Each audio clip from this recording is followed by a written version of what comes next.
hoje, o Jogador de Milhões, nesse podcast, eu tenho 2 convidados super especiais, que um é o professor Matheus Furieri, que é personal soccer, e o Juninho, que é preparador de goleiros. Tivemos muitas perguntas na nossa caixinha de perguntas, vamos tentar responder a maioria delas, mas eu gostaria que vocês se apresentassem um pouquinho pra gente, falassem um pouquinho como é o trabalho de vocês. Professor, como é que é o seu trabalho? Como é que você começou no futebol? Conta pra gente. Vamos lá, vou me apresentar primeiro, né? Sou formado em Educação Física, bacharel em licenciatura. Tenho um curso da FA, da Liga Inglesa, Level 1, né? Ó, gente, o currículo é grande, hein? E tenho algumas experiências no futebol, trabalhei já no Capixaba, profissional, né? Preparador físico, foi a primeira passagem, Série B. Inclusive, joguei contra a Juninha, a semifinal e perdi, né? Meu vice. Oh. Não conhecia a Ju na época, mas depois de uma conversa, acabou que a gente conversou, ele falou que era o goleiro da época, né? Eu estava como preparador físico.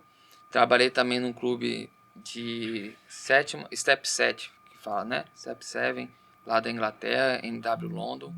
E algumas escolinhas, clubes, né? Então, um pouco de conhecimento. Não, o currículo é grande, é muito conhecimento. E Juninho, você, preparador de goleiros, conta um pouco, eu vou querer saber muito mais, porque você sabe que eu tenho um mantra, né? Nada de pênalti, mas conta pra mim a sua experiência, um pouquinho do seu currículo como preparador de goleiros. Bom, Aline, comecei cedo, né? Como toda criança, a gente sonha em jogar futebol, ser jogador de futebol profissional, então Deus me deu a graça de poder começar cedo no futebol, né? Me profissionalizei um pouco tarde, porque por consequências da vida, né? Larguei o futebol um tempo, mas sempre goleiro. Sempre goleiro. Hoje estou cursando Educação Física, né? Trabalhei na escolinha do Zico 1 ano e meio, né? Abriu um leque muito grande pra gente, Sim. né? Fui atleta profissional por 8 anos, né? De futebol. Tenho algumas experiências, joguei no Rio Branco, joguei no Vila Velhense, joguei no Sport Brasil, no Sport Capixaba também, entendeu? E é isso. E aí, por incrível que pareça, né?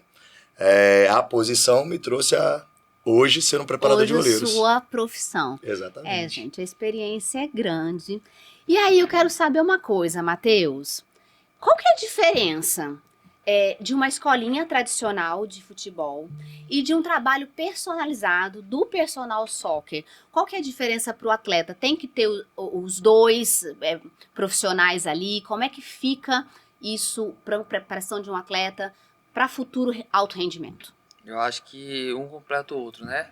No caso, a escolinha você treina coletivo, você tem interação com os alunos, entendimento tático, né? Porque a tática vem com vários atletas, situações de jogos, né? No personal é um treinamento mais individual, é uma atenção total para o atleta. No caso do coletivo, você tem 20 a 30 atletas ali que você não consegue dar atenção para um específico. E a gente às vezes tem um tempo curto de 1 hora, 1 hora e meia.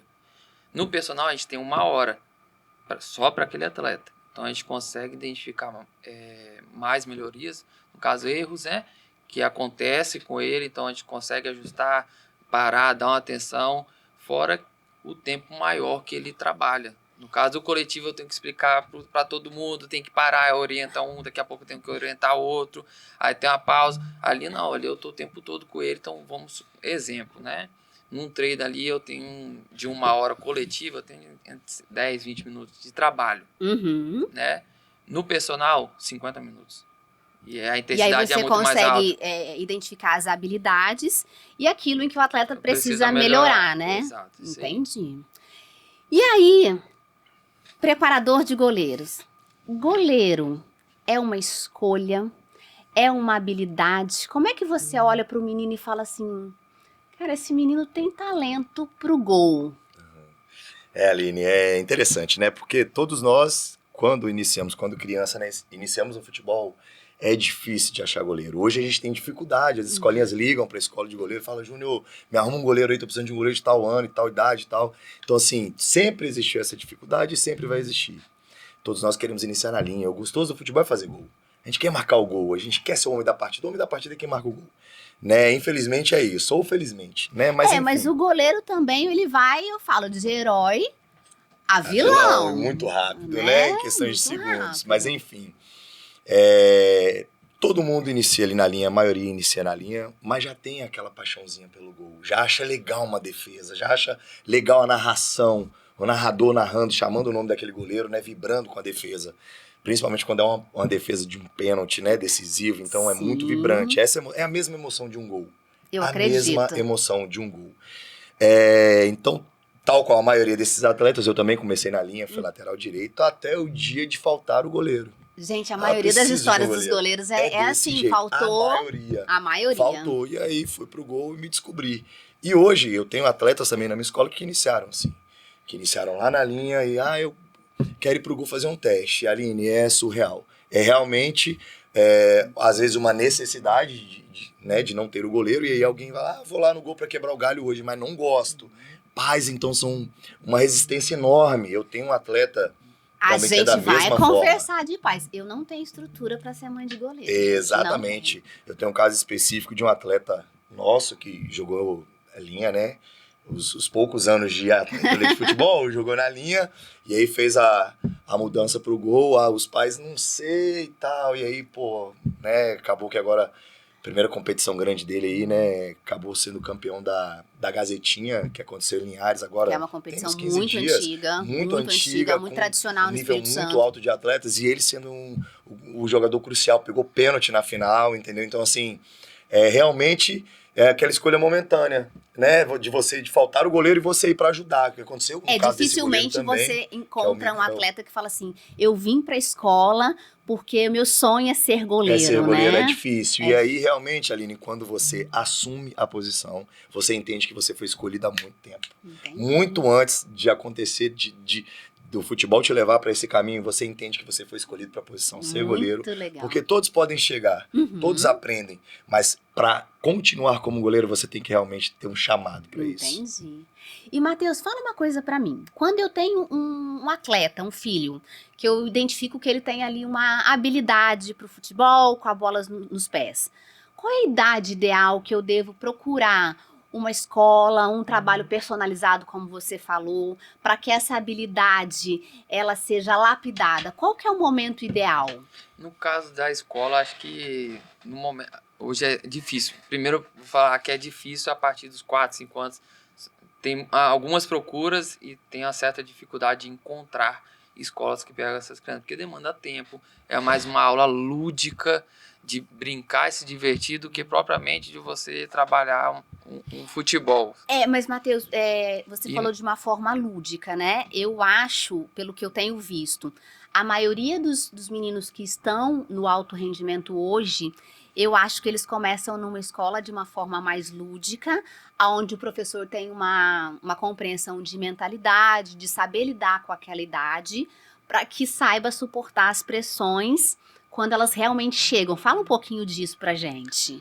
Então, nessa idade tem que ser um pouco mais lúdico, né? Às vezes até no treino do alto rendimento ali, a gente tem a brincadeira de hoje do rachão, né? Já ouvi falar. Aí tem aquele jogo tenso, final de semana, ou com um time que a gente é rival, né? Que tem uma rivalidade que tem isso, né? Tem, né? Claro. E acaba a gente dá um rachão, se diverte com os meninos, deixa livre, aí da linha vai pro gol, do gol fica na linha de atacante, para tirar essa tensão. Mas são momentos, né? Que eles precisam entender que tem momentos que a gente precisa trabalhar sério e momentos lúdicos. Porque senão isso acaba atrapalhando até o treinamento. Senão eles confundem e o treino acaba... Tem que ter acaba... um momento de brincar Exato. E tem que ter um momento de levar a sério, Exatamente. né? Às vezes a gente até pega, chega 15, 20 minutos antes, vai bater um pezinho, vai fazer uma rodinha ali de bobinho. Eu sei que tem lugares que tem um bate-bola ali com o professor.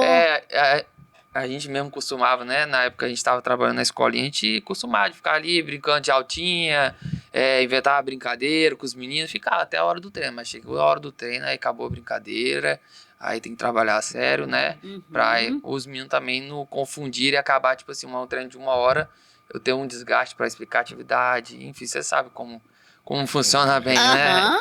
E aí, Juninho, quando existe esse momento lúdico, fala uma coisa pra mim. Quando o atacante vai bater o pênalti, o professor, que é preparador de goleiro, pega ou não pega o pênalti? Conta pra mim. A gente fez isso ontem lá no nosso espaço, é muito gostoso. A gente faz disputas com eles, né, pra tirar essa tensão realmente. A gente tenta deixar com a seriedade que o momento, né, requer, a gente tenta deixar de uma forma mais leve pra eles, né? Fazemos disputas, né? Ontem tínhamos 5 goleiros, aí eu falei, ó, eu então vou fazer dupla contra o Iago, por exemplo, lá, né? Que aconteceu. Falei, quem perdeu o pênalti vai correr. Então sempre tem uma peninha, sempre tem, mas sempre de uma forma leve, os pais participam, gritam lá de fora, ó, que legal, não sei o que e tal. Quero participar um dia e tal, não sei o que. Então a gente tenta mesmo tirar o peso, mas o preparador de goleiro pega o pênalti sim, tá? Pega com certeza. E, Matheus, você estava conversando comigo aqui nos bastidores que você tem atletas que foram fazer testes em clubes, que estão em testes em clube.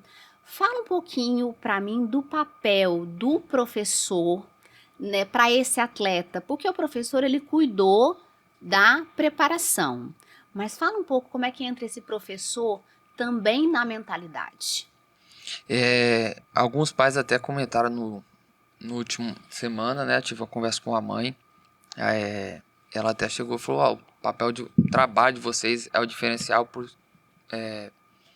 conta do mental, né? O mental é um diferencial, porque a gente tem que saber diferenciar, né? A escolinha do alto rendimento. Sim. Então, se eu pego um atleta que ele visa o alto rendimento, ele visa estar em um grande clube, eu sabendo que o nível do futebol capixaba, tá?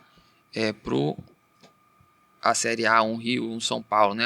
Os eixos maiores, é muito diferente. Sim. Então, a gente precisa pegar, digamos que pesado com eles, né? A gente precisa trabalhar o mental deles para que eles cheguem pelo menos no mental ali bem próximo, para eles não se sentir, pô, não, eu treino assim também pesado, eu vou para cima dos caras, ou eu vou tirar, eu vou no corpo a corpo, né? Então a gente precisa preparar o mental, a gente tem conversas, né?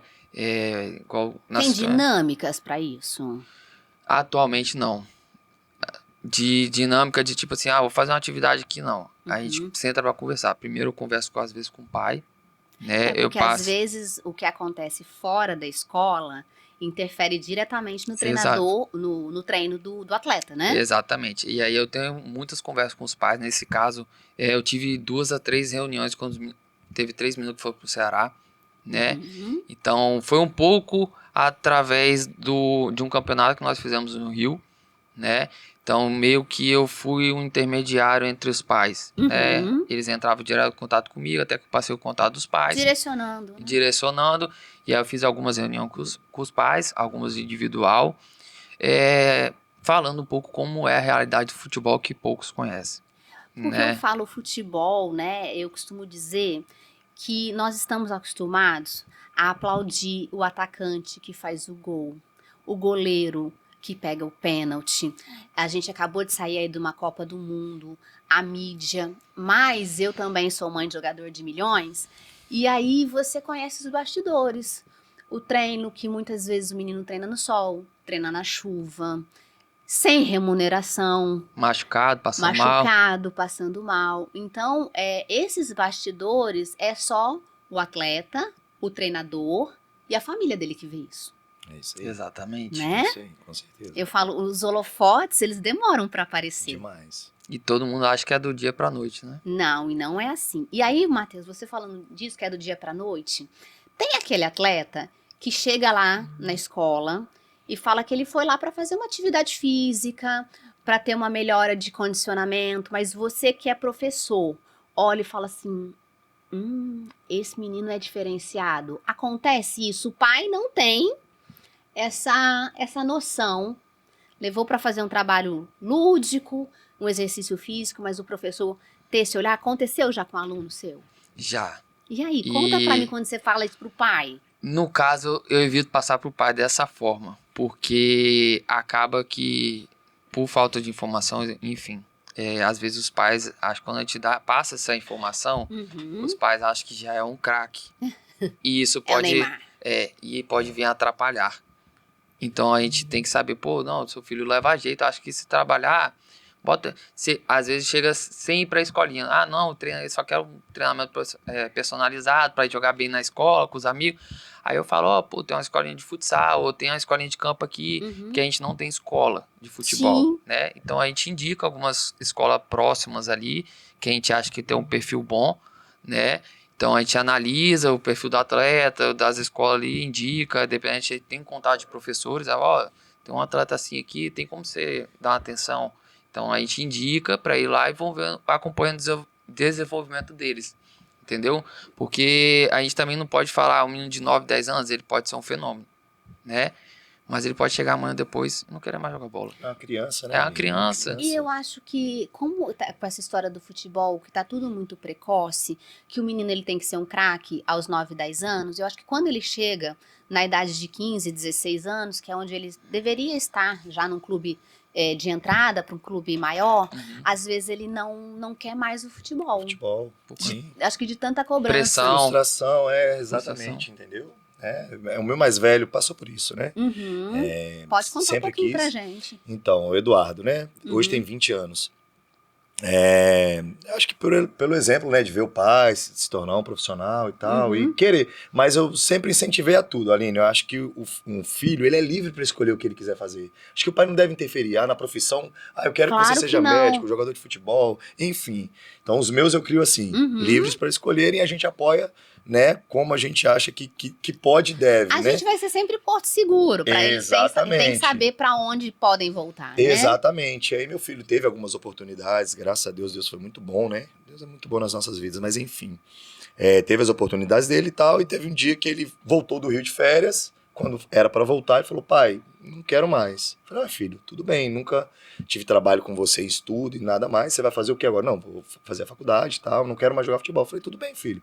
Respeitei a decisão dele, mas acho assim, que realmente é um caminho que... Pensa um atleta uma criança, né, um pré-adolescente de 16, 17 anos, sai de casa sozinho para o Rio de Janeiro. Aí tem a família, os irmãos, os pais, os amigos. E ele deixa de ter uma adolescência tradicional. Sim, exatamente. Porque as festinhas, né? Eu tenho um adolescente em casa. Sim. Os horários. Sim. Às vezes os finais de semana que os amigos estão reunidos, ele tem jogo. Sim, então, é verdade. É uma adolescência completamente diferente de um menino que não é atleta. A alimentação, e a gente tenta colocar isso na cabeça das crianças, né? Falava, alimentação, descanso, crucial, mas como que você falou isso para uma criança de 10 anos que tem que dormir 8 da noite? Entendeu? Ele não vai entender isso. Não. O pai tenta passar uma dificuldade. Então, assim, é realmente muito desgastante. Acontecer as frustrações, principalmente quando o pai entende, não entende, na verdade, o processo. Exatamente. Quando o pai acha que o filho dele é um Neymar, entendeu? E não é por aí. Então, por isso que nós não... Aline, seu filho é... Não. Seu filho é diferente. Não, nós conversamos entre nós. Igual, fulano é diferente. Tá? Então, assim, a gente tem esse cuidado realmente para ver se a gente consegue, né...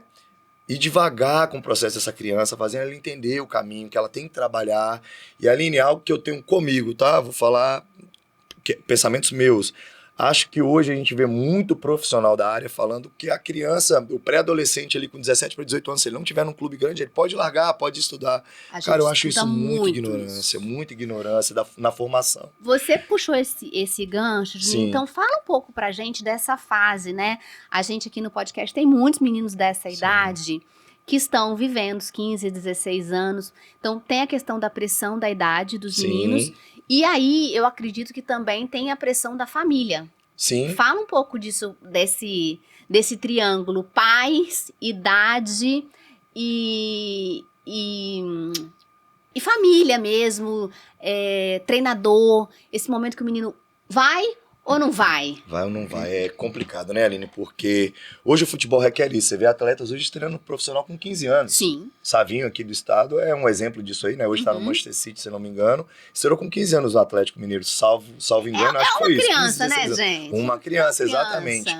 E aí a gente, né, eu já cometi esse ato de chegar e falar assim, olha, eu tento usar de exemplo. Não é que é um ato falho, mas usar de exemplo para as crianças entenderem que eles estão ali procurando um personal e eles querem futebol, então tem que ser algo sério, tem que ser levado a sério. Então eu uso esse exemplo, eu falo, cara, Quando a gente olha o Savinho, estando no profissional com 15 anos, olha o quanto nós estamos atrasados com 13, 14 anos. Nós estamos um personal ainda. Entendeu? Então estamos atrasados. Mas como forma de conscientização e não uma cobrança. Entendeu? E não uma cobrança, mas se conscientizar que entrou do portão pra dentro ali, é trabalho sério. Vamos buscar o nosso futuro. É o que eu quero pra minha vida. Momento que você está ali. Exatamente, entendeu? Com o pai, a gente já não fala isso. A gente fala, cara, respeita o processo do seu filho.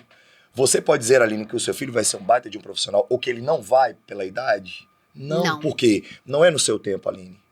Não é no tempo do seu filho, Aline. É no tempo de Deus. Deus tem um tempo certo pra tudo. Então, se o seu filho quer, apoia. Ah, mas já tem 20 anos, qual o problema? Apoia. Eu acho que se ele tem caminho, se as portas estão se abrindo, apoia. Eu acho que a gente está aqui justamente para apoiar o sonho dos nossos filhos. Exatamente. Seja ele no esporte, seja ele em qualquer outra profissão, né? E aí, Matheus, fala uma coisa para mim. O Juninho falando dessa questão de família, de idade. O que o futebol hoje, atualmente, exige que é diferente daquele futebol lá do passado? Porque a gente viu na Copa do Mundo que o nosso futebol não é o mesmo futebol do passado, né? Onde está o problema? Aonde está a solução do futebol brasileiro? E você, né, que trabalha com base, porque pega um menino bem pequenininho. Bem pequeno.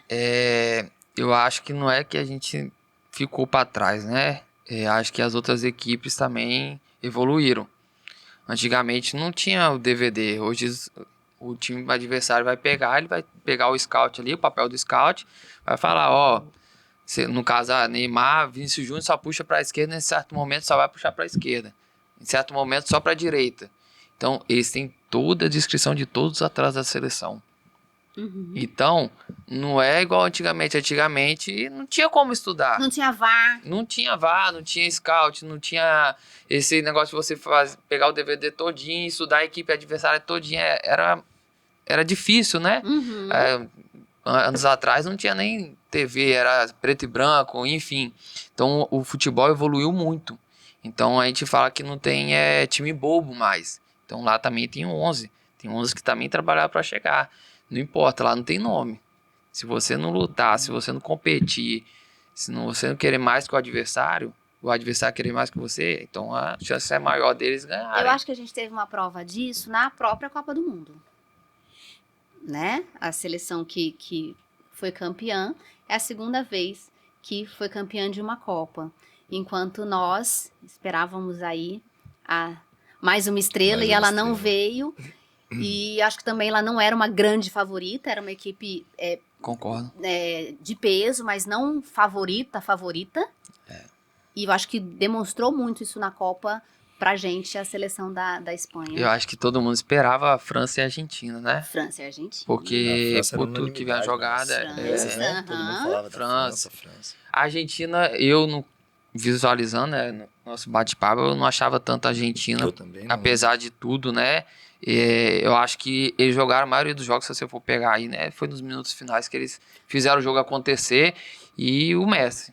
Eu tinha jogo que eu tava assistindo, acho que do Egito, que aí o narrador já falava, então a seleção argentina vai se despedindo. No finalzinho eles viraram o jogo. E virava o jogo. Foi todos os jogos assim. Então, foi contra a Inglaterra, foi contra o último Cabo Verde. Enfim, foram vários jogos, situações que a gente não jogou nada. Chegou no final, nos minutos finais ali, a Argentina, igual contra a Inglaterra, até os 60, 70 minutos, foi quando baixaram muito a linha. O Messi desfilou em campo, ele pensava, deixou o Messi pensar, esquece. É um cara Ele é um cara diferenciado. Então, não pode deixar esse tipo de jogador pensar. Aí acabou que a estratégia que o treinador escolheu e pensou que era para aquele momento, acabou não dando certo, né? E aí, num jogo, seja qual for ele, numa competição, num jogo, numa Copa do Mundo, como é que fica o emocional desse atleta? É bastante complicado, né? Em Copa do Mundo, eu acho que você tá o primeiro jogo da seleção. Um que vem atuando muito bem, que entrou no segundo tempo, foi o Luiz Henrique. A gente comentava muito, né? Acho que era um cara para substituir o Rafinha ali e jogar. Mas você viu que na primeira partida que ele entrou, parecia que ele estava vislumbrado, ele não corria. Não é dele, não é característico. Ele sempre volta para marcar, sempre ataca, vai para cima. ele não tava conseguindo fazer. Eu acho que ele tava deslumbrado, tipo assim, o emocional dele, pô, eu cheguei na Copa do Mundo. Estou vivendo isso aqui, Estou é vivendo. real, isso é... Mas aí então. você acha que essa questão, vocês acham que é porque você olha, porque hoje o atleta, ele é olhado como um produto. Quando você fala de Concordo. atleta, você fala de venda, você fala de dinheiro, Comércio. Tudo. comércio. Vocês não acham que muito do que a gente tem visto nos clubes e vimos na seleção também não está ligado somente ao rendimento? E é lógico que eu não vou discordar aqui, que o atleta, para estar numa seleção, para estar num grande clube, ele precisa render. Render, exatamente. Mas não, hoje em dia não está existindo somente essa questão de olhar para o produto, para o número? Concordo. Existe muito isso, né? Não sei o que acontece. Nos bastidores a gente nunca vai saber, né? É informação de jornalismo, né? A gente sabe que os bastidores ali, esquece, ninguém vai saber, É isso a aí. não ser quem tá lá dentro. Eu Pô. penso assim, né? Uma visão um pouquinho diferente. Acho que os nossos atletas de seleção brasileira, quando a gente fala de seleção brasileira, né? E traz também para a formação, aqui para nossa formação, aqui no Espírito Santo, por exemplo. Você sempre vai ouvir que o atleta ele precisa de minutagem. Sim. Se um atleta ele precisa de minutagem para desenvolver, ele precisa ter vivido uma Copa do Mundo mais novo para chegar na idade onde ele vai estar com rendimento maior, no ápice da carreira, por exemplo, realmente entregando o que ele tem de melhor numa Copa do Mundo. E aí eu faço uma pergunta, né, para todos aí se questionarem. Quem é o goleiro que a seleção brasileira renovou? Quem foi? Quem foi para a Copa do Mundo agora, que vai estar na Copa do Mundo daqui 4 anos?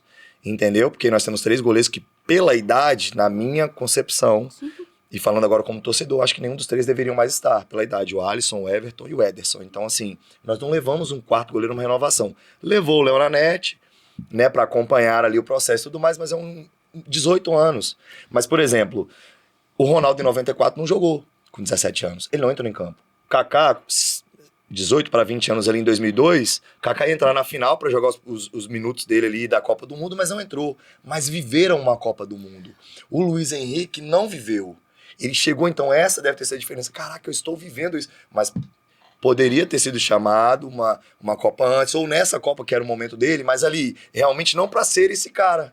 Essa esperança que a gente tinha de entrar e dizer, não era ele. Porque o pra ser brasileiro, esse ele cara. fica nessa esperança. Exatamente. A gente quer colocar Uma toda pressão. a nossa esperança numa pessoa só. Numa pessoa só, porque a gente quer ser exatamente. campeão. E não era pra ele, não era pro Andy, que é muito novo, ele não viveu. O Andy que era pra ter ido, ter esperado o momento dele chegar talvez na próxima Copa, que vão chegar agora Vão, mais com certeza. maduros, vão entregar um pouco mais, mas talvez não era o Mas momento de eu serem acho esses caras decisivos. O que eu vejo aqui no Brasil, não só no estado do Espírito Santo?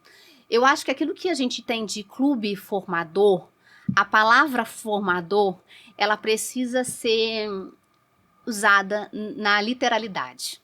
Porque muitas vezes o menino ele vai para um clube formador e esse clube que deveria formar, ele quer o atleta pronto. Pronto, exatamente. Hoje em dia, a Exatamente. maioria dos clubes querem, né, o atleta pronto. Mas a gente está debatendo esses dias, né, é um pouco disso. Aqui tem escolinha, né, e tem o alto rendimento que a gente fala.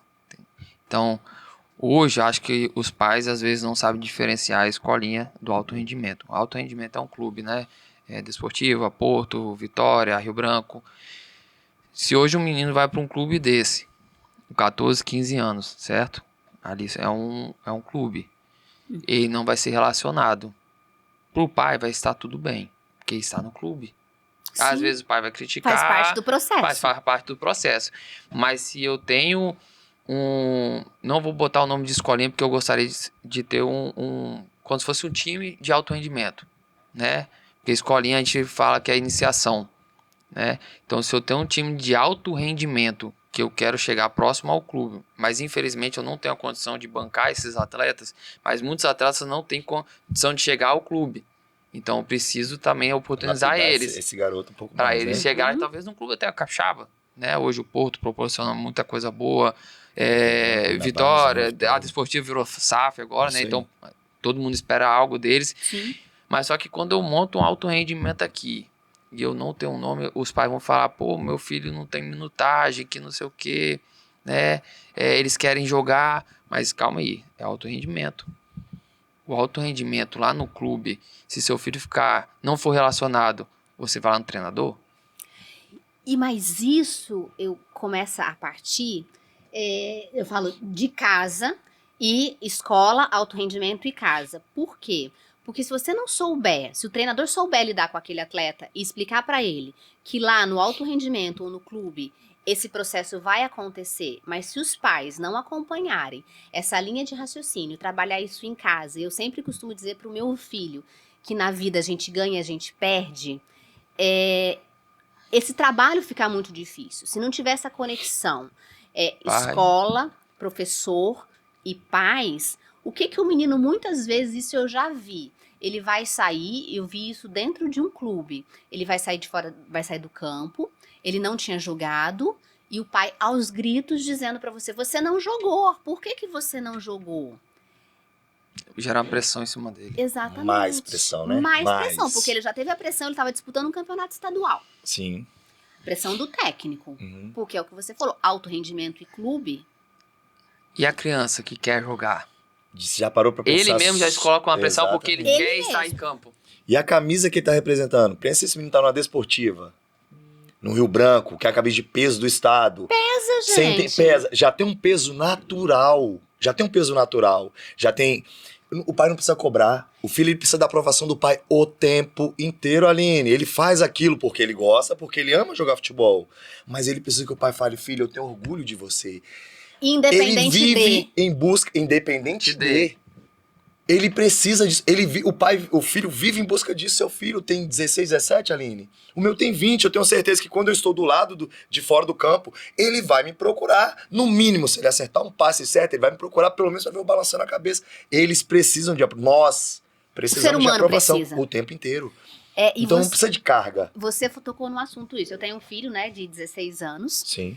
E que o que eu posso acompanhar, eu acompanho. Sim. E é muito engraçado, porque hoje ele não precisa que eu esteja presente, que o pai esteja presente, né? Ele já tá numa idade onde ele tem liberdade de se locomover. Mas é engraçado. Todo jogo, ele pergunta, vocês vão assistir? Eles querem que você esteja lá. Eles querem. E essa questão da cobrança é o que você falou. Se o pai e a mãe não souber lidar com isso, quando esse garoto sai de campo, às vezes sem ter jogado, às vezes respeitando o processo. Por exemplo, o meu filho, ele joga no Sub-17, mas ele tem 16 anos. Ele tá... ele tá um ano abaixo da categoria. Vai ter mais um ano da categoria. Exatamente. Né? Então, se ele tiver essa pressão dentro de campo e tiver dos pais, como é que vai ficar a cabeça desse menino? E eu tenho que pensar bem, porque se eu não trabalhar aqui, que a gente está falando de esporte, isso vai respingar na vida profissional dele. Agora eu vou levar a outro ponto. Os pais querem muito que os meninos joguem, né? Aí o jogo de um sub-12, sub-13 são 25 minutos, certo? 25, 2 tempos de 25. Desses 25, você acha que ele pega na bola quantas vezes? Pouco tempo. Mas muito pouco. Vamos. Hoje, um jogo de 45 minutos, o atleta participa, sei lá, 3 minutos. Sério? 3 a 5 minutos. Aí tá vendo, gente? Com bola no pé é muito pouco. Com bola no pé. Bola no pé é muito pouco. Da coisa. Então, porque só de bola rolando, às vezes perde 15 minutos de bola rolando, 20. Quando vai parar, hidratação, atendimento, substituição. É 15 a 20 minutos perdido. Dependendo da intensidade do jogo, que tem árbitro que para o tempo todo. Então, tipo assim, varia muito de um jogo pro outro. Aí o pai quer que o menino performe num jogo desse. Ele acha que o jogo é mais importante que o treino. O treino, ele está o tempo todo tocando na bola. Entre aspas, depende da situação do treino também. Né? Mas acho que o treino é direcionado para que ele tenha essa minutagem, né? Exato. E é onde ele precisa mostrar pro treinador. É ali. Aí, no caso, o nosso papel é, se eu tenho uma equipe de alto rendimento e eu preciso cobrar o atleta, o pai me questionar o dinheiro. Ah, por que meu filho não joga? Eu tenho que saber também.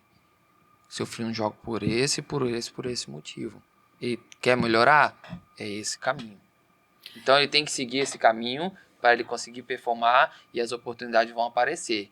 Mas se ele não performar dessa maneira, não tem como. Às vezes os pais visualizam, por que você não entrou? Por que meu filho não entrou e tal? E num momento ali, eles acabam, mas está lá criticando. Em nenhum momento chega pro treinador.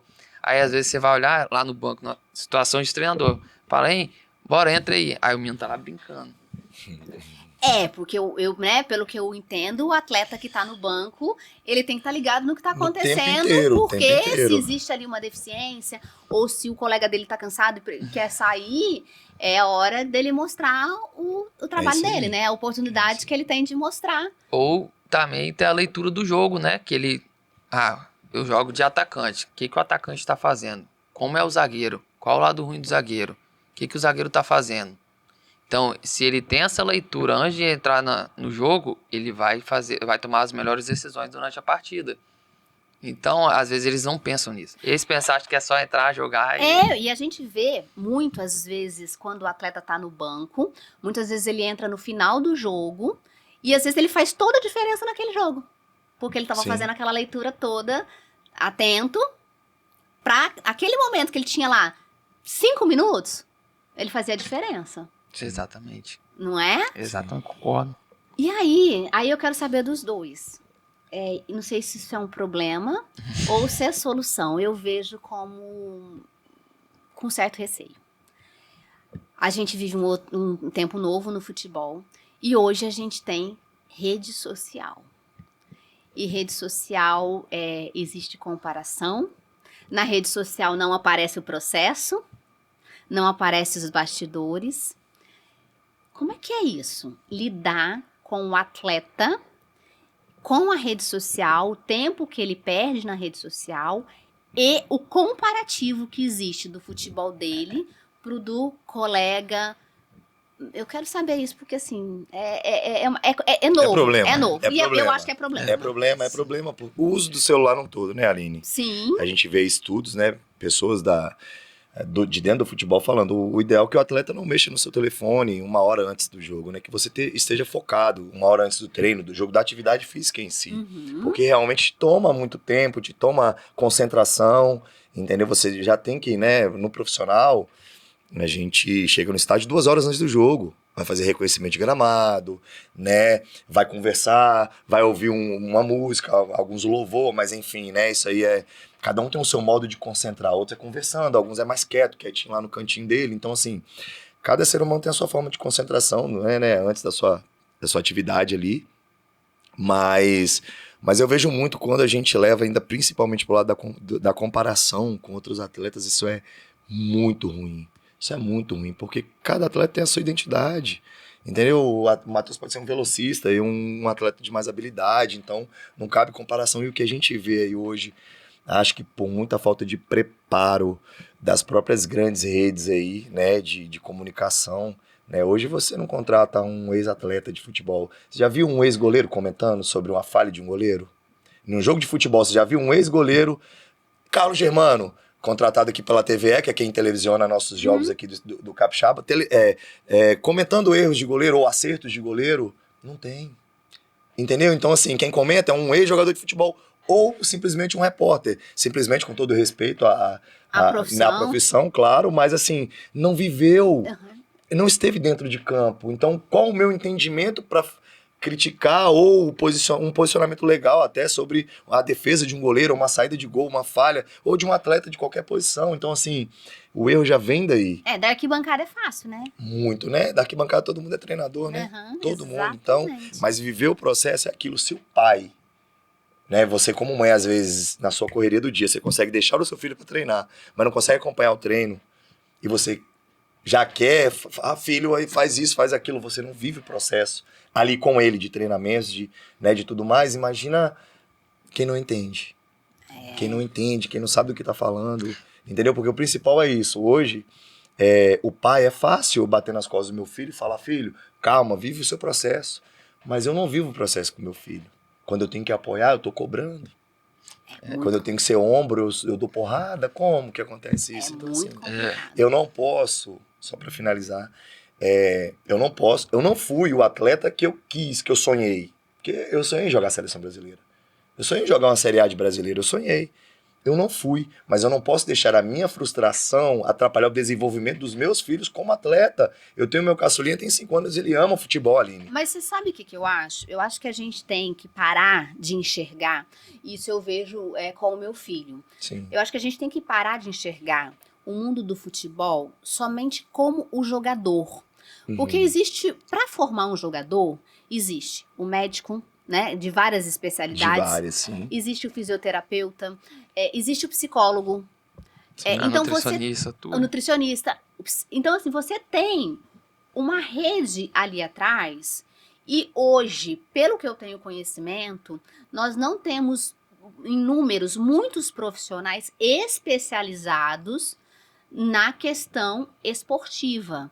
Então, Sim. muitas vezes você não foi o goleiro da seleção, mas você desenvolve um trabalho dentro do futebol que faz a diferença Sim. e muitas vezes você não tem outros profissionais tão qualificados quanto você que vieram vivendo a questão do futebol e Sim. hoje trabalham com isso. Trabalha com isso, sim, concordo plenamente. Então a gente precisa, Plenamente. eu vejo que a gente precisa parar de enxergar o futebol só como os 11 meninos que estão correndo ali atrás daquela bola. Sim. Porque para eles estarem ali tem uma equipe. Tem uma equipe por trás que faz tudo aquilo acontecer, com certeza. Né? E aí, Matheus, rede social para aluno. Tem aquele aluno que chega e fala assim, vê aquele vídeo e fala assim, eu queria ser esse atacante aqui. Tem um lado bom e um lado ruim, né? O lado ruim é quando eles utilizam para qualquer coisa. Só para rede social. Às vezes, como você falou, a idade de 15, 16 anos já tem contato com meninas, né? No caso de Sim. menino também tem contato com menino, enfim, vice-versa. Então tem isso também que atrapalha, né? Uhum. Nessa idade. Tira o foco, né? E tira o foco deles. E nesse caso, o ano passado mesmo, quando eu tava na escola do Zico, eu tinha a geração muito boa, 2012. E aí eu utilizei isso a meu favor. Uhum. Como assim? Eu criei um grupo de WhatsApp que eu pedi para eles criarem. No caso, foi até o goleiro dele que foi responsável, né? Uhum. E aí eu enviava os vídeos do Instagram de como a gente jogava, de posições de atacante, de tomada de decisão, de leitura de jogo, do meio de campo, como que ele precisava mapear o campo o tempo todo para conseguir construir. Não é só visualizar a bola, é olhar num todo, que quando a bola chegar eu já sei o que eu vou fazer tudo. Já sei todas as ações, eu sei onde o meu colega está posicionado, eu sei onde a defesa está com um buraco. Então eu preciso ter essa leitura em segundos ali, eu preciso ter uma leitura muito rápida do jogo para tomar a melhor decisão e conseguir ser eficaz, né? Então isso eu utilizei ao meu favor, né? E dando as ferramentas para eles, que foi compartilhando o link. Então tem um lado bom e o lado ruim. Então a gente precisa saber controlar e precisa saber usar a ferramenta a nosso favor. É igual o chat GPT. Surgiu, né? Uhum. Sabendo usar, reduz a nossa, sei lá, Nosso tempo, né, de trabalho. De 3, 4 horas, a gente faz em 15, 20 minutos. Entendeu? Então é saber usar a ferramenta a nosso favor, que antigamente não tinha, hoje tem. É o que a gente discutiu da Copa do Mundo. Hoje os clubes estudam o adversário através dos vídeos. Então eles fazem isso tudo através do estudo, da internet, da rede social. Então é saber utilizar isso a seu favor e não como um lado ruim, né? Uhum. Então é isso que eu tenho para falar. E uma pergunta: descanso também é treino? Demais. Com certeza. E é um ponto que você tocou que é importante, né? Que a gente conversa muito. Hoje, infelizmente, os pais acham que os filhos são uma máquina. Aí o menino treina segunda, quarta, quinta, sexta. Aí faz personal de tarde, à noite tem futsal. Faz personal à tarde, à noite tem campo. E aí ele vai jogar sábado e domingo. E qual o momento que a criança vai ter Qual o momento que ela vai ser criança? Qual momento? Ele ainda tem a escola. Sim. E tem que ser bom aluno. Exato. As funções dentro de casa. E qual o momento que ele vai ser criança? Sábado e domingo cheio de jogo. A gente vai, às vezes tem competição simultânea, né? Exato, de manhã, de tarde. Quando não tem viagens, que pega o final de semana todinho, aí nas férias, vou viajar. Vai nada, tem campeonato. Se eu te disser que eu já vi pais em competição, o filho jogou 1, 2 jogos, sai do campo para levar para um amistoso de futsal para voltar para a competição de novo. Já vi também. Isso é loucura. Isso é loucura. São crianças, recuperam mais rápido, mas são crianças.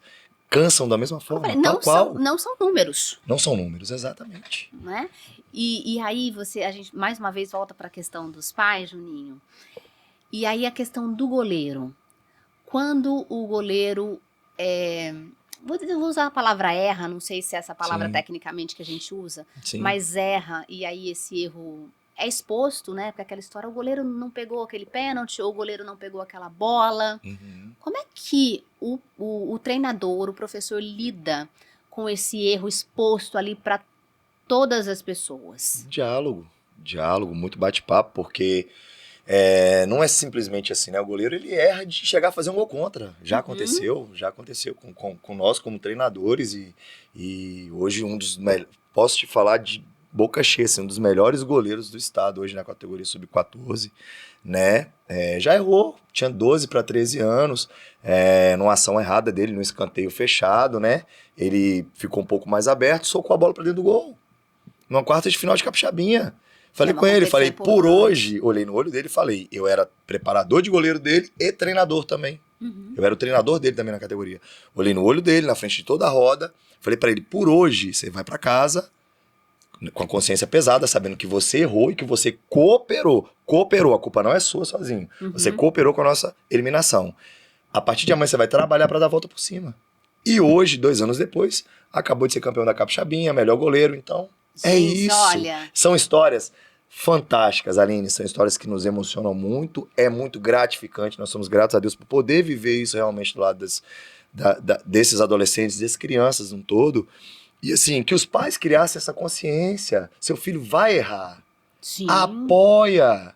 É com erro que a gente evolui. Se não errasse... Eu acho que o goleiro, ele é o que eu falo, eu acho que ele é muito crucificado. Sim, demais. É o último homem, né? Mas eu também falo, pra chegar no goleiro, alguém errou aqui atrás. Tem mais 10. Não é? Todo mundo sabe da história. O atacante, todo mundo vai falar isso pra você.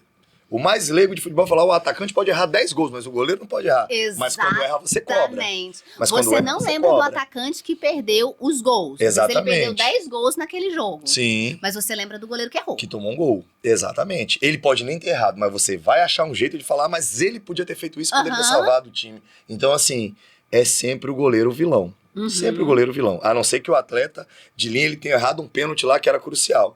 Igual o Bruno Guimarães agora ficou muito taxado por isso, Poxa. infelizmente, né? Mas enfim, todo mundo sabe da história. Mas a gente crucifica. Não tem jeito, nós crucificamos. Então, assim, que tenhamos um entendimento, que não criemos frustrações nos nossos atletas, nossos novos atletas, que nós mostramos a realidade. Você errou.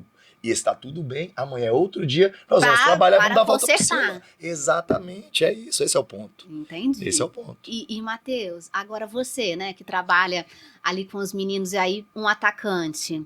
Qual é a sensação do professor quando aquele camisa 10 tá ali pra bater um pênalti? Como é que fica o professor que fica na torcida, já sabe que treinou as habilidades do menino, mas não tá ali junto com o menino pra bater esse pênalti, o pênalti assim... Aquele que a gente precisava na Copa do Mundo, como é que fica a cabeça do professor? No caso do professor, os meninos sentem muita pressão na hora dos pênaltis, né? A pressão é muito grande. A gente tenta tirar esse peso. Primeiro fala, só vai errar quem vai bater. Ah, essa frase minha é clássica. E aí teve uma situação, foi na Ibercup ano passado, né? A gente foi eliminado justamente nos pênaltis. E aí os meninos foram bater, né? Alguns não quiseram, falaram, pode ir qualquer um, se perder não tem problema não, a culpa é minha. Né? A culpa é minha, de nós todos, né? Não tem como fazer nada. Como que eu vou botar uma pressão que é um pênalti?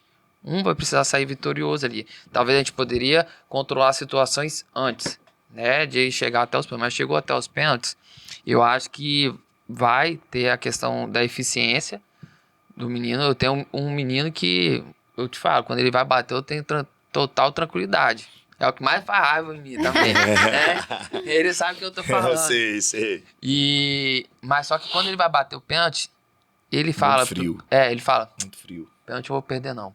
Ai, gente. E aí eu tenho a tranquilidade, porque olha, não tem maturidade. no treinamento você vê, não tem como. Só se ele pegar mal na bola, e tanto é que ele foi lá, foi o primeiro, abriu, fez, e o restante, alguns perderam, eu falo, tudo bem, acabou. Mas aí eu vou te perguntar, pênalti é loteria ou é técnica? É técnica. Técnica. Técnica? Esquece loteria. Não tem loteria. Não? Tudo é trabalho, tudo é treino. Aí tem Tudo é estudo. 2 situações. Entendi. A maior responsabilidade é do batedor, não do goleiro. Que o cobrador que está com a bola, né? Então o goleiro tem menos responsabilidade. Entendi. Eu acho, na minha visão. Não, na verdade, é que a Aí dá probabilidade de discussão ser aqui. gol... Não, ele tá certo, ele tá Porque certo. Eu usaria outras palavras, mas ele tá certo. Acho que a responsabilidade é do batedor, é porque o gol realmente naquele momento fica muito grande pro goleiro ali chegar na bola. Então, o pênalti bem batido, ele é indefensável. Praticamente indefensável. O pênalti bem batido, ele é praticamente indefensável. Aquela bola que ela entra ali na bochechinha da rede que a gente fala ali, ou lá no ângulo, não tem jeito. Quem tem o controle na batida, realmente sabe o que tá fazendo, aí é praticamente indefensável. Não tem como o goleiro fazer nada Então nessa é trabalho, situação. é treino. Se ele treina o atleta pra bater o pênalti bem batido e ele chegar com a cabeça tranquila na cobrança de pênalti, falando, não, eu treinei, estou apto a fazer o que eu vou fazer bem feito. Que volta um pouquinho lá atrás na rede social, no estudo, no DVD que ele falou. Até Copa do Mundo, Inglaterra e Argentina. Pós-jogo, acharam, o scout da Argentina achou a garrafinha do Pickford, o goleiro da Inglaterra. E aí mostrando, né, pra eles, pros jogadores da Argentina, tinha uma rodinha assim, aí o Enzo Fernandes. No pênalti do Enzo Fernandes, tava mostrando na garrafinha que ele bateria no meio do gol. Ele bateria um pênalti de segurança. O Enzo Fernandes fez isso na hora que ele falou, ufa, ainda bem que não foi pros pênaltis, que eu ia bater no meio. Ou seja, o estudo do scout da Inglaterra ali, do preparador de goleiro, dos goleiros juntos, viu que o Enzo, em decisões, que ele tem que tomar uma decisão ali extrema, ele bate um pênalti de segurança no meio, e o goleiro esperaria no meio, teria muito provavelmente efetuado a defesa. Então, assim, é estudo e trabalho. Cobranças de pênalti, na minha concepção, não é loteria. Então, é estudo e trabalho. Você trabalho. tá querendo me dizer que em probabilidade pro goleiro pegar um pênalti, a probabilidade estatística é mínima. É mínima. É mínima. Se for um bom batedor, é difícil. É mínima. Tem o goleiro tem que contar com que o batedor vai bater mal na bola, vai pegar com o calcanhar, vai pegar com... Aí ele vai alcançar, vai acertar o lado e vai alcançar. Né? Pra você ter ideia, tinha até modos, né? O Martínez, da Argentina, também na Copa de 2022, ele induzia o batedor a errar mesmo, né? Até eles cortaram no futebol. O goleiro agora tem que ficar estático em cima da linha, ele não pode fazer mais, não pode provocar o adversário, como o Dibu fez lá contra a Holanda várias vezes, contra a França também. Então, assim, não pode mais, você não pode nem destabilizar mentalmente, tentar destabilizar mentalmente, que faz parte do jogo, né? Ali o atleta. Então, assim, a probabilidade de defesa de um goleiro no pênalti é bem menor do que o batedor. Tem um exemplo do Neymar, por exemplo. No podcast perguntaram pra ele, fala, cara, e você cobrando de pênalti, como é que é essa história? Ele fala, cara, se eu tiver concentrado, esquece, eu não erro. Aí ele fala, mas como assim? Ele dá um exemplo, lá teve um jogo Brasil e Equador, se não me engano, salvo engano, foi Brasil e Equador, que ele falou, cara, minha cabeça foi lá em Nárnia, cara, fui na Disney, aí eu bati o pênalti e perdi. Aí o Marquinhos, aí mandaram voltar porque o goleiro adiantou. Aí o Marquinhos virou pra mim, foi lá em mim e falou, concentra. Ele foi, concentrou, bateu o pênalti e fez. Então, assim, e é realmente um dos melhores batedores aí. Você vê que o pênalti dele rola a bola vai devagarzinho. É leve, Marcelinho, né? Carioca fazia muito bem isso, né, da antiga. Leve. É leve, é uma coisa que é treinada, que é bem feita, que é bem executada. Cabeça tranquila, é meu momento aqui agora, eu vou... E o goleiro fica feio, geralmente fica feio. Não é legal, não é legal pro goleiro a situação de pênaltis. E, Matheus, fala uma coisa pra mim, até mandaram essa pergunta. Como é que no pouco tempo que a gente tem de trabalho, quando eu falo pouco tempo, você como personal soccer, as competições aqui no Espírito Santo, muitas delas acontecem simultaneamente. Como é que consegue se trabalhar esse atleta para que ele não tenha lesão, para que ele consiga ter um bom rendimento, quando existe o treino, né, com o personal, existe o treino com a escola. Como é que vocês conseguem, em pouco tempo, gerenciar esse preparo físico com esse atleta? Tem um controle, né? Controle de carga, que chamamos, né? A gente também pergunta muito antes do treino, às vezes, como que tá. Como foi, se jogou domingo, como foi o jogo domingo. Ou dependendo de situação estadual, joga durante a semana. Aí no outro dia, às vezes, o menino vai treinar. Tem situações que a gente fala, como foi o jogo ontem? Não, vamos trocar o dia, vamos passar para outro dia. A gente consegue ter essa mudança de dias para, tipo assim, não, deixa ele descansar hoje. Então a gente conversa com os pais, né? Às vezes os pais não passam pra gente. Aí quando a gente vai conversar com os meninos já estão lá no treino. Aí a gente faz uma prevenção. A gente vai para mobilidade, vai para alongamento, vai para um fortalecimento, né? Então a gente fortalece. Então a gente faz um trabalho de prevenção de lesão para não gerar um desgaste maior no menino, entendeu? E isso vai ajudar bastante na performance dele do final de semana, no jogo, no treino, entendeu? Então é mais esse trabalho de prevenção de lesão que nós chamamos no futebol. Entendi. E agora uma coisa, um bate-bola aqui, ó. Talento ou disciplina? Disciplina. Disciplina? Disciplina. Nós gostamos muito do talento, é óbvio, o talento chama muito a nossa atenção, né? Mas a disciplina, com disciplina você chega onde você quer. Se tiver os dois é melhor ainda. Melhor ainda, exatamente. Entre um atleta disciplinado e talentoso, pode ser que o disciplinado chegue lá? Com toda Com certeza. certeza. O outro não? Não chega, Conta- com certeza com absoluta. Porque não adianta, exemplo, bem rápido. O talentoso, ele é talentoso, mas ele chega 10 minutos atrasado, ele só quer saber de rede social, ele, sei lá, do nada ele falta treino, ele não tá presente, a alimentação dele é ruim, dorme tarde. O disciplinar não, ele tá todo treino lá, tá se dedicando, tá questionando por que eu jogar nessa posição, como que eu faço para melhorar, como isso, como aquilo ajuda o nosso trabalho, ele vai evoluir. O talentoso não. Entendi. E qual é hoje o fundamento mais negligenciado no futebol? Eu não diria o fundamento. Fundamento, no caso técnico, né? Passe, cabeceio. Eu diria coordenação motora. Coordenação motora. Nós vimos vídeos agora do Luiz Henrique, se Luiz não me engano. Luiz Henrique na seleção, treinando, fazendo uma parte de aquecimento com coordenação motora. Meu Deus, é uma coisa horrível realmente. Eu acho que às vezes, até no personal acontece muito, né? Bom você tocar nisso. Os pais, eu quero que faz isso aqui. Eu falo, opa, não é assim que a gente trabalha. Parece que o Não é assim treinamento que não tá funciona. acontecendo. Eu falo, não é assim que a gente trabalha. É. Tem a coordenação motora, tem estabilidade. Então vem todo um processo antes do trabalho técnico, né? Pegando o ganchinho para goleiros, né? Não que seja negligenciado, mas que eu acho que deveria ser realmente trabalhado um pouco mais, é a saída do gol, né? Essa saída, todo goleiro tem essa dificuldade, né? Que a gente, quando tá na arquibancada, quase morre. É Cadê aquela- o goleiro que não, né? Que não sai nessa bola e tudo mais, mas é o medo de errar. Então que se treine mais realmente saída de gol, que é algo que os goleiros têm muita dificuldade, não só no Brasil, né? Mas a gente vê que os goleiros, você pega goleiros aí muito altos que realmente têm mais dificuldade ainda de sair dos gols, e os mais baixos hoje já têm essa facilidade. Então, assim, e é algo treinável. E é algo, como todas as outras funcionalidades, né? Bem treinável. Então, algo que talvez que não seja tão negligenciado, mas que tem que ter um cuidado maior, é essa saída de gol dos goleiros. Professor, um atleta da nova geração que você admira, se destaca pelo talento, pela habilidade e pela mentalidade? Um talento hoje. Rapaz, De difícil. preferência brasileiro. Vamos por último aí. Eu acho que pelo todo o processo que passou o Hendrick. 2, isso aí. O Hendrick, por tudo que... É. Pelo banco de reserva no Real Madrid, por ter mudado de país, ter se adaptado tão rápido, essa mudança afeta muito. Sair da Espanha para a França, apesar que são bem próximos, né? Então, ele jogou muito no Lyon.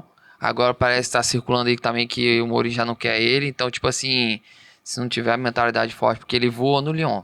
Foi para a seleção, disputou a Copa do Mundo, ele, vou ter uma oportunidade. Não sei se vai acontecer, mas é o que está nas notícias. Dependendo dele não ser aproveitado no Real Madrid, o pensamento dele, voei, vou ser aproveitado agora. E parece que não. Entendi. E é novo, né? Tem que ter É entendimento novo. também 19 que... anos. Esse atleta todo, ele realmente é um Uma garoto, teve promessa. muita resiliência, uma promessa, muito, né? Realmente, nós colocamos a nossa esperança nele, o Estevão também, né? É um Outro, eu atleta também vou que- falar um aqui que a gente procura atacante, o Wesley.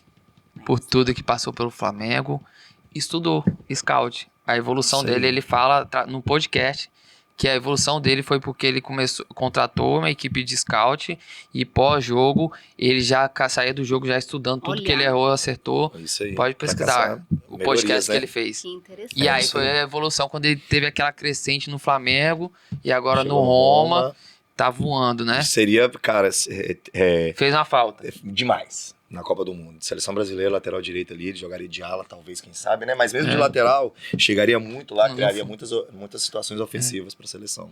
E aí, Juninho, você, preparador de goleiros da seleção brasileira, Copa de 2030, leva quem?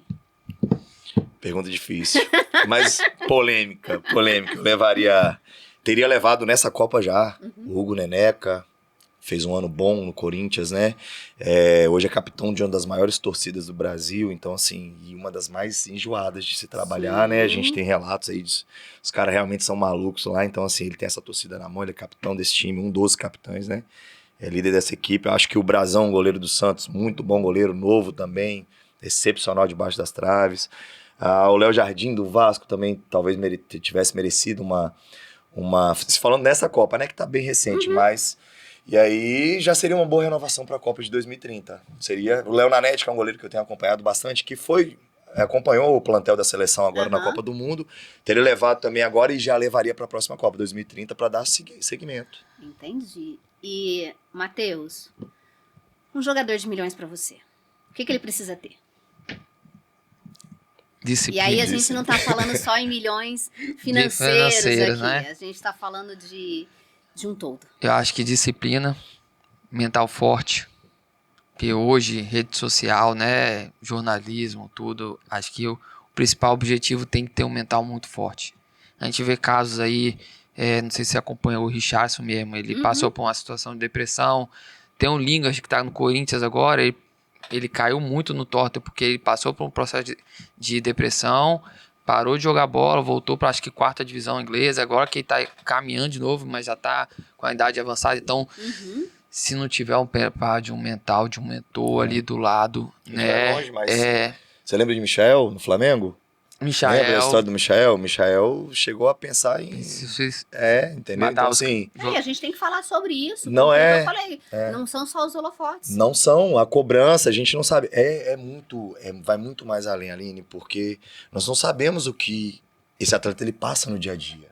As dificuldades dele, né? O que está acontecendo em casa, na escola, né? Às vezes, alguns atletas com 17 anos estão trabalhando. Sim. Estão conciliando estudo, trabalho e futebol. Com 17 anos tem, se você vai ver que são vários casos. Então, assim, o que está passando na vida desse atleta? Você entende? Nas situações de risco, nas situações de tomar decisão, na situação de pênalti, se esse atleta não entender que quando ele chega, ele tem que deixar o mundo lá fora e viver aquele momento, atrapalha. Com certeza. É a cobrança dos pais. Então, assim, até que nesses casos, o cara, você olha pra pessoa e fala assim, fulano é milionário, joga no Flamengo, tá bem demais, tal, tá jogando bem, tal, mas você não sabe o que acontece. Agora aconteceu, o atleta da África do Sul, um mês depois de ser eliminado da Copa, você viu a situação? Sim, vi. Então, assim, né, são pequenos sinais que nós temos que estar atentos, principalmente ao mental do atleta.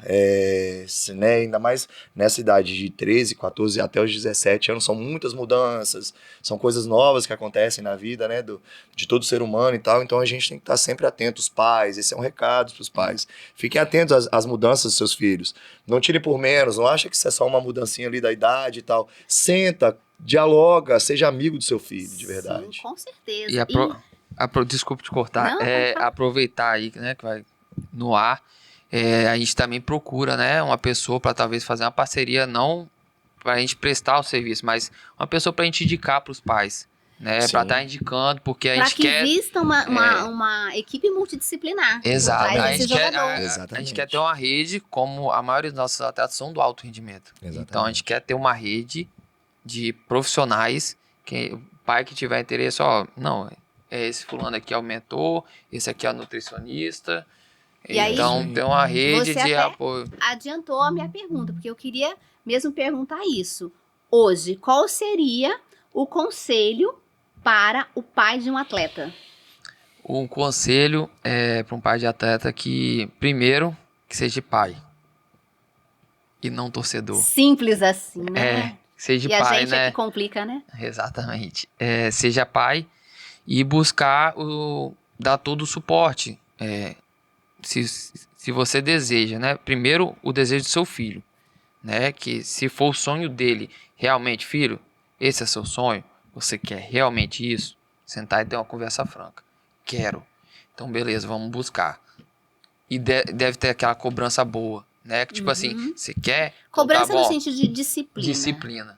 Então, você precisa ter disciplina. Vamos buscar um nutricionista, vamos buscar um mentor, né? Vamos buscar um personal.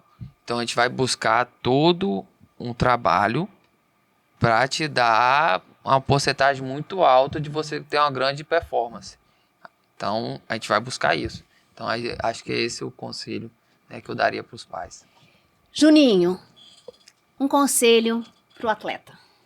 Pro atleta, seja disciplinado, tenha discernimento, queira de verdade, busque, lute, não caia em armadilhas, não escutem amigos ou repórteres ou quem quer que seja. Se é um sonho, busca, vai, ultrapasse os seus limites, seja sonhador, não custa nada. Sonhar custa não nada, custa nada, né? E a gente é brasileiro. Exatamente, a entendeu? A gente não desiste nunca. Não desiste nunca, exatamente. Mas, sobretudo, seja disciplinado. Seja disciplinado.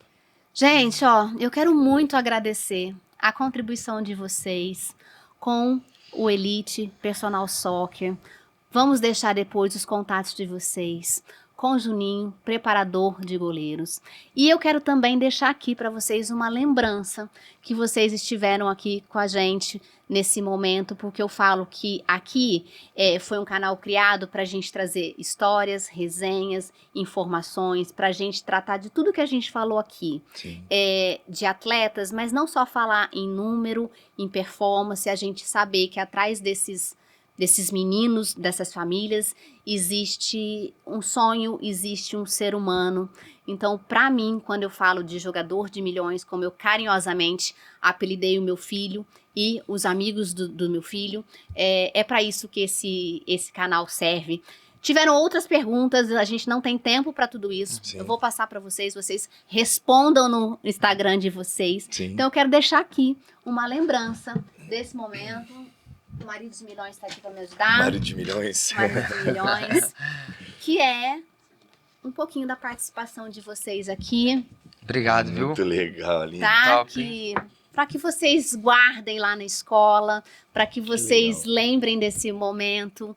E mais uma vez, muito, muito obrigada Obrigado, pela tá? disponibilização Aline, do pela oportunidade. tempo, pelas histórias e por tantas coisas que eu tenho certeza que pais e atletas vão poder escutar, repensar e refletir. Obrigado, Amém, hein? Vou que seja deixar assim. um bonezinho pra você também. Ah, Tá. gente! O pai usar aí, o pai vai usar. Pai de Milhões. Né? O pai não vai usar, não, o filhote, porque né? eu vou usar, gente. Eu amo tá? E aí a gente vai fazer a foto aí, ó. Obrigado, tá? Olha, a gente vai fazer a foto com o boné depois. Aí, ó.